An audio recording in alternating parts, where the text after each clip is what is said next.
Assalamualaikum warahmatullahi wabarakatuh dan selamat sejahtera. Saya Cikgu Ainul Huda binti Muhammad Faisal bersama pasangan saya Cikgu Masliana binti Muhammad Zainul. Kami daripada SK Serum 8 Tangkak Johor akan membentangkan berkongsi tentang projek sensory room kami pada hari ini.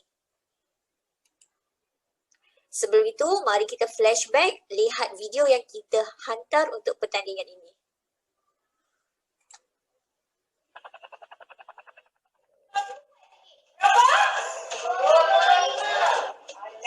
Cikgu tak dengar suara Cikgu ni. Cikgu cuba ke Cikgu ni? Cuba berapa ni sayang?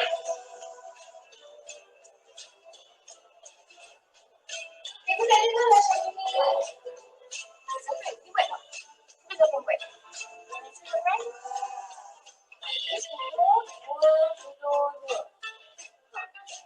Sampai, cuba buat. Mari kita kenal lebih dekat dengan murid kami. Okey, bismillahirrahmanirrahim. Di sini adalah kategori murid berkeperluan khas di sekolah kami. Terdapat 7 kategori. Okey, setiap daripada mereka mempunyai tingkah laku yang berbeza. Dengan itu, mereka memerlukan pendekatan yang berbeza. Saya bagi contoh, seorang murid kami iaitu murid autism sangat menguji tahap kesabaran dan juga kebijaksanaan gurunya. Di mana dia sering berada dalam dunia dia sendiri, kelihatan seperti tidak cakna dan juga dan tidak memberi tumpuan kepada cikgu mengajar. Dengan itu kesannya ialah beliau secara tiba-tiba mengeluarkan perkataan yang telah diajar. Okey, dengan itu kami mewujudkan bilik sensory kerana kami menekankan pendekatan secara bermain, relevant for progress learning. Okey, seterusnya. Jadi ini cerita kami. Kami mahu kongsikan pada anda semua di luar sana, kepada pihak juri, kenapa bilik sensory pilihan kami. Alternatif bilik sensory ini adalah untuk mengurangkan beban. Beban siapa? Sebentar lagi kita akan kongsikan. Dan seterusnya pastinya adalah untuk membantu sistem kesihatan negara yang sekarang ini sedang sibuk menguruskan isu pandemik COVID-19. Jadi apabila kami wujudkan bilik sensory ini, yang pertama pastilah murid. Murid adalah pelanggan utama kami. Jadi mereka ini mempunyai masalah sensory processing disorder yang berbeza-beza. Maka kami sebagai guru perlu memberikan pendekatan kepada mereka secara berbeza-beza, one to one. Dan seterusnya, kenapa juga bilik sensory ini kami bina di sekolah? Adalah untuk golongan ibu bapa anak murid kami yang datang daripada keluarga B40. Kita tahu keluarga B40 berapa tangga gaji mereka. Jadi mereka tidak mampu bayar perkhidmatan terapi cara kerja yang telah disediakan oleh pihak-pihak swasta. Kerana dalam masa sebulan boleh mencecah ribuan ringgit. Dan mereka juga pastinya mempunyai kekangan masa untuk mencari nafkah untuk keluarga. Jadi mereka tidak ada masa untuk bawa anak-anak mereka. Maka logiknya di sini kami sediakan bilik sensory adalah untuk murid-murid kami sekaligus membantu mereka untuk mendapatkan perkhidmatan yang sudah tergendala akibat pandemik COVID-19 di hospital-hospital sekarang ini. Jadi seterusnya,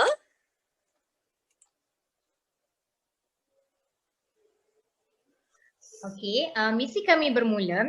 Kami terdapat 3 fasa, iaitu fasa yang pertama iaitu fasa pembangunan di mana kami menyediakan kertas kerja, membentang projek kepada pihak pentadbir, pencarian dana, pembelian alatan dan pengubahsuaian bangunan. Okey, kemudian pada fasa yang kedua itu fasa pembinaan modul video dan infografik, manakala fasa yang ketiga itu fasa kelestarian. Kami sekarang berada di fasa kelestarian. Seterusnya. Okey. Okey, di sini ialah proses pembangunan bilik sensory.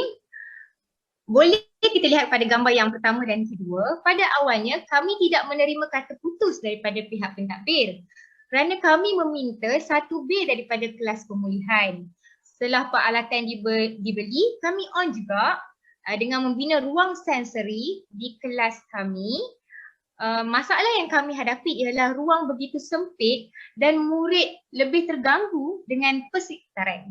Okey, seterusnya setelah mendapat persetujuan daripada pihak pentadbir, kami pun mulalah membangunkan bilik sensori kami di mana kami memulakan proses untuk membuat pintu, membina penghadang dan menceriakan bilik sensori. Seterusnya,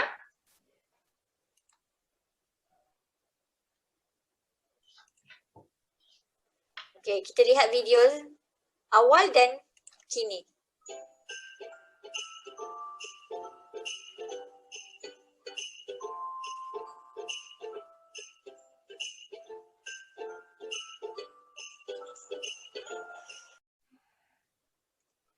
Baiklah, kita masuk ke slide seterusnya bercerita tentang kelestarian ataupun sustain.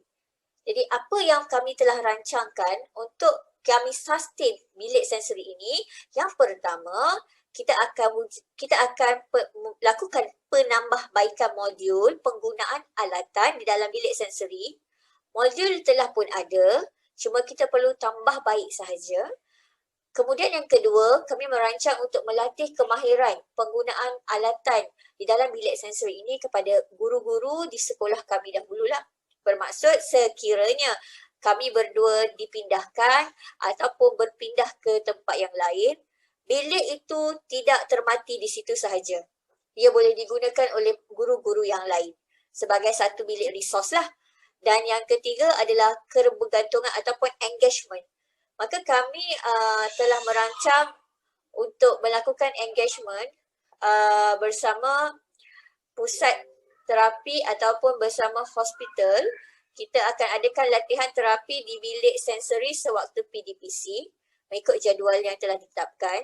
Dan kemudian kita akan melakukan kolaborasi bersama pihak hospital. Jadi kita minta jurupulih terapi cara kerja untuk hadir ke sekolah sebulan satu kali untuk lakukan sesi terapi cara kerja bersama murid kami lah. Maka seterusnya kita akan melaksanakan bersama ibu bapa di rumah.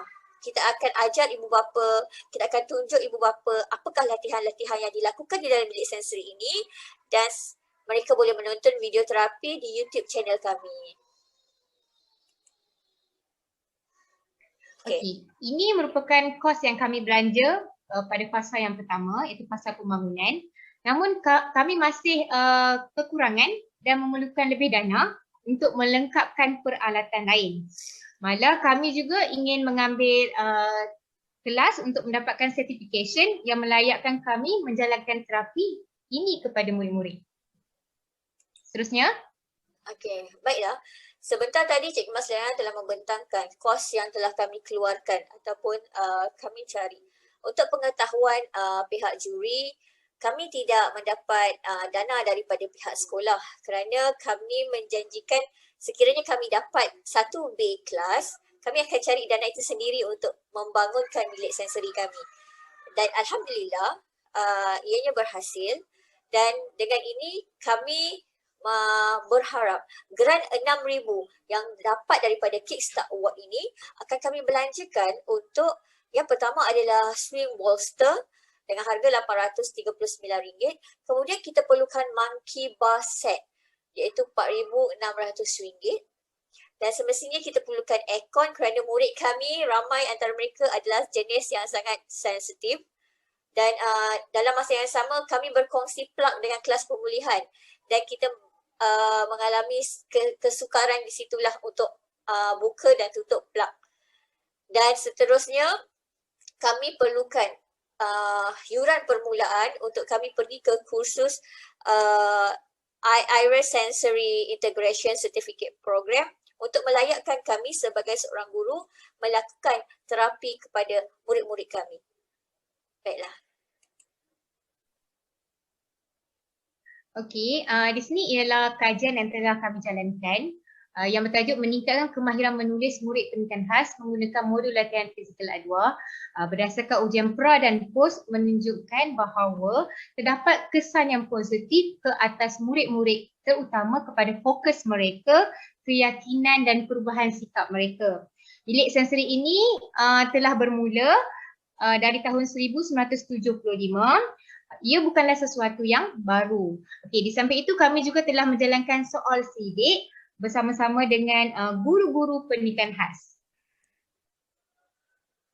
Terusnya, Okey. Jadi ini adalah kolaborasi bersama komuniti. Teruskan Cikgu Masliana. okey, kolaborasi komuniti ini yang melibatkan kunjungan daripada pentadbiran sekolah, pegawai-pegawai pendidikan daerah, ketua majlis permuafakatan dan juga ibu bapa. Seterusnya. Okay. Dan ini adalah pencapaian terkini kami. Alhamdulillah bilik sensori ini telah masuk di dalam info didik KPM pada 8 hari bulan Mei. Nanti kami akan berikan link dia dan seterusnya tahniah kepada Cikgu Masliana kerana telah memenangi anugerah emas untuk model pop-up dan movable craft. Salah satu modul yang akan kami letakkan di dalam kami punya modul bilik sensori. Dan seterusnya saya tercalon sebagai guru anugerah inspirasi McDonald lah. Jadi ini adalah pencapaian terkini kami lah.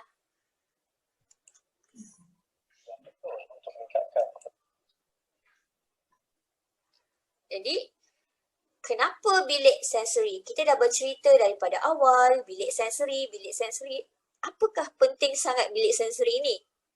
Kami nak highlightkan sekali lagi, ini bukan untuk kami, tetapi ini adalah untuk anak murid kami, untuk ibu bapa, murid B40 yang dari luar bandar, yang tidak dapat akses ke pusat-pusat terapi ataupun tidak tahu langsung tentang intervensi awal.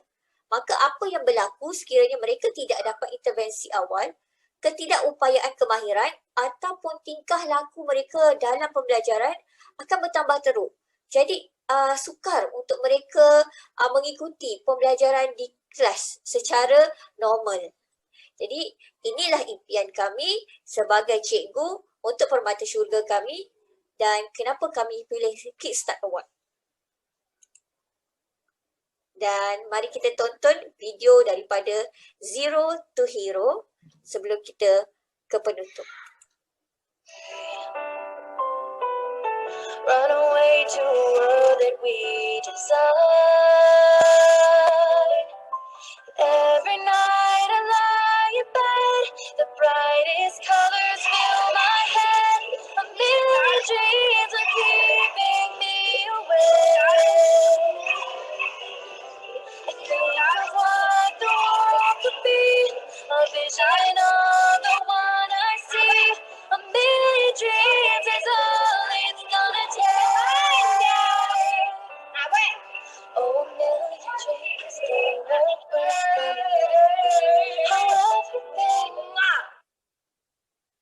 Jadi, akhir kata daripada kami, terima kasih Kickstart Award kerana memenuhi impian kami.